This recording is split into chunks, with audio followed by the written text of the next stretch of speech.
All right, so I think by now we're all a little bored of this format. There's not much happening. Things have been pretty much the same for the majority of the last few months. There's fire lists topping left and right, and pretty much the only innovation in recent weeks was Paleozoic and Snake Eye Kashtira. That's where we're at. So today what I've decided to do is we're gonna take a look at a couple decks that are probably going to be meta after the new set Legacy of Destruction drops. And by then we will hopefully have a ban list as well. So things maybe shape up to be, a good format for Nats season. We'll see about that, but I'm really excited to get into today's video, and also give it a like if you are hyped as well, and let me know which decks you're going to be playing if the format does change a bit. Before we get started though, I really want to show you something. So I know there's a lot of wrestling fans, in my community. You always comment on that, and what I got was, I'm so excited. I cannot explain. So it is an actual, hold on, I'm really small, so I gotta try my best. It's an actual authentic 2005 Randy Orton t-shirt. It's obviously secondhand, but it's in such good condition and it fits me so well. And I love it so much. It literally has I think it says WrestleMania 22, was it? Or something like that. On the back, I love it. I love it so much. I'm so excited. So we are going to be doing this video in the Randy Orton merch today. So that's what's up.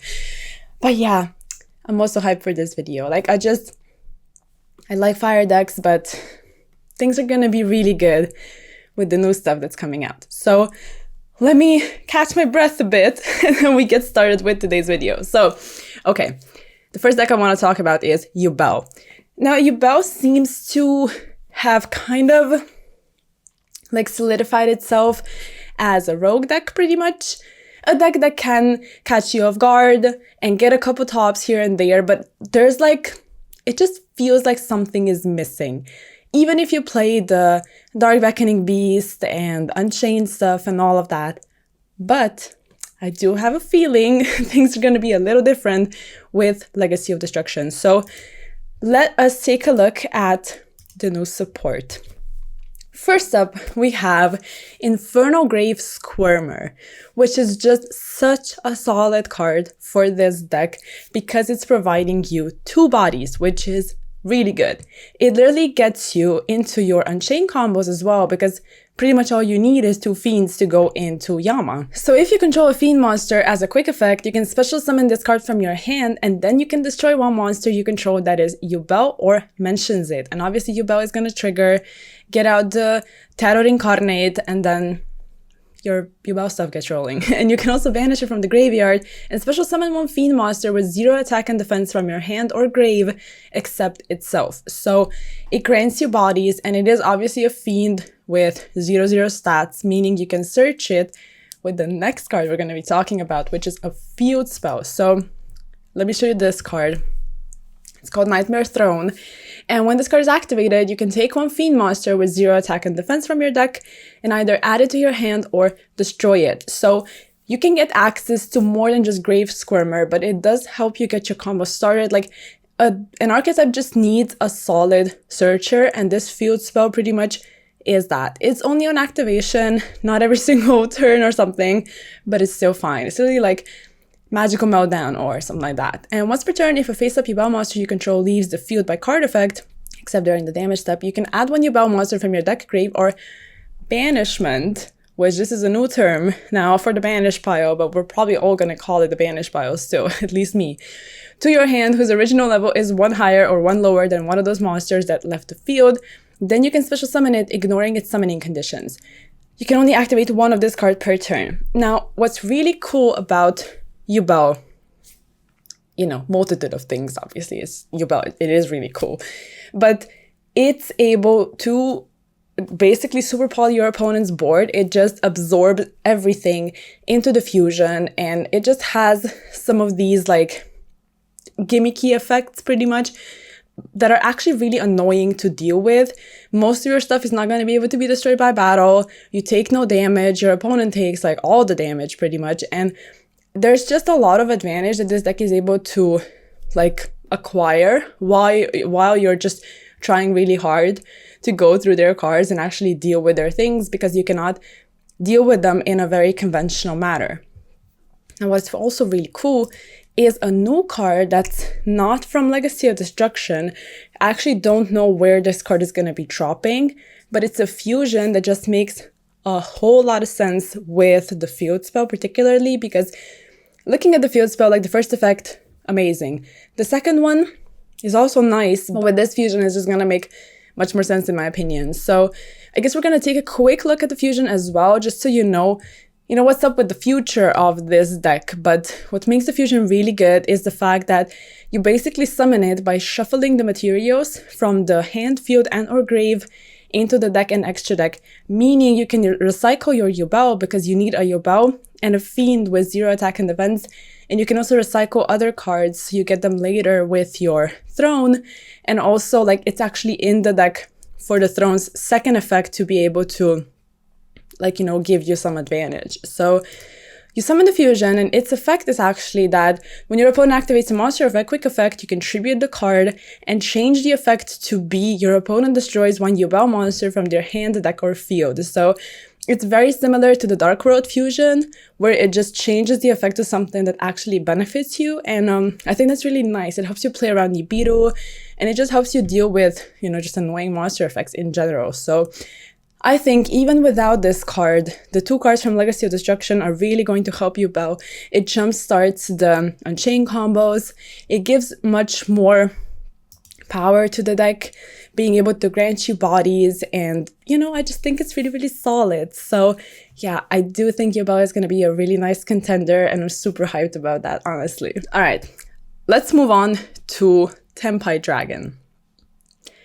Now I'm going to have a list for you on the screen. I purposely paused a bit because this is a little baffling. It's doing insanely well in the OCG. And this pretty much has to do with the fact that it's playing gazillion hand traps. And what better way to deal with the fire decks than with hand traps? It's what we've established in the TCG as well. And what this deck reminds me of, it pretty much gives off 2017 Dino vibes. You will see it immediately, but you are going second. You have, again, like a gigantic amount of non-engine, and then you just OTK. That's pretty much it. But we're going to take a look at the cards. I do have it pulled up over here, so it's a little easier because there's a lot of them, so we can actually read through them. So essentially they are level 3 dragons. 1 is a tuner, 2 are non-tuners, they're fire. And what they do is they quick synchro in your battle phase. So, you can also do it during your opponent's battle phase, which is important, but you're going second. So it's going to be during your battle phase first. And all of them have separate effects. And then one of them is the same, which is the quick synchro one. So if the, Tenpai Dragon Baidora is normal or special summon, you can take one Sangan spell trap from your deck and either add it to your hand or set it. So they have, they're called Tenpai Dragons, but they do have Sangan spells and traps. So that's something to remember. And it is not Sangan, like the monster. So that's just something to, just so you know. And you basically also get to play around draw by setting it if you want, but there is one quick play spell card, so you don't want to be setting that. So just a reminder. You take no battle damage from battles involving your fire dragon monsters. All of them also give some protection. And then you quick synchro. And then the other one is if it's normal or special summon, or at the start of the damage step, if a monster battles, just monster, you can target one level 4 or lower fire dragon monster in your graveyard, special summon it. So a lot of them are going to be able to give you bodies because you need bodies to quick synchro with them.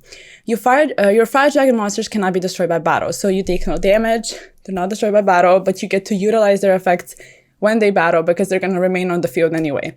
And then you quick synchro. And then the next one, this one is actually a tuner and it is a level 4. So you're going to be able to make your 7s and also 10s with the 7 synchros and the 3 non-tuners because your synchro is a tuner. So that's important. So as for the third effect monster, the tuner, if you control a fire dragon monster, you can special summon this card from your hand. So you immediately get free access to a tuner. At the start of the damage step, if a monster battles, you can special summon one level 4 or lower fire dragon monster from your deck, except itself. So you literally just get access to pretty much all of them in the battle phase, and then you get to utilize them for your synchro summons. You can make this, which is a level 7 tuner dragon that does need 1 dragon tuner plus 1 non-tuner dragon monster. And if this card is synchro summon, you can target 1 fire dragon monster in your grave, special summon it, and then you're locked into dragon monsters for the rest of the turn, which doesn't really matter. If 3 or more attacks have been declared this turn, quick effect, you can special summon this card from your graveyard, and then you can destroy 1 spell trap on the field. So essentially, the entire gimmick is you get out the bodies, you have to battle in order to do so, quick synchro into this, quick synchro into something else, so you get this in the graveyard, and then special summon this back because attacks have been declared, and this card can also attack because it's a new card once it hits the field again. So you amass so much damage. It is literally indescribable. And remember the effect where you get to pop a spell trap on the field, because it actually comes into play not just to deal with your opponent's cards, but to pop your own stuff. You'll see. Now, as for the other synchro, which is a level 10, if it's synchro summoned, you can change all monsters on the field to attack position. All monsters must attack if able, all opponent's monsters. Also, your opponent cannot activate cards or effects during the battle phase, which is also really good. And if 3 or more attacks have been declared this turn, quick effect, you can special discard from the graveyard and destroy 1 card on the field. Non-targeting destruction, that's something that's immediately important to note. And just like the other one, you basically get to deal with a threat or pop your own stuff if you want. Then you have the field spell. Fire dragon monsters you control are unaffected by your opponent's activated effects during your main phase 1. And obviously it's called Sangan, Braving Sangan Manor, so it is searchable, just like the other one, the quick play.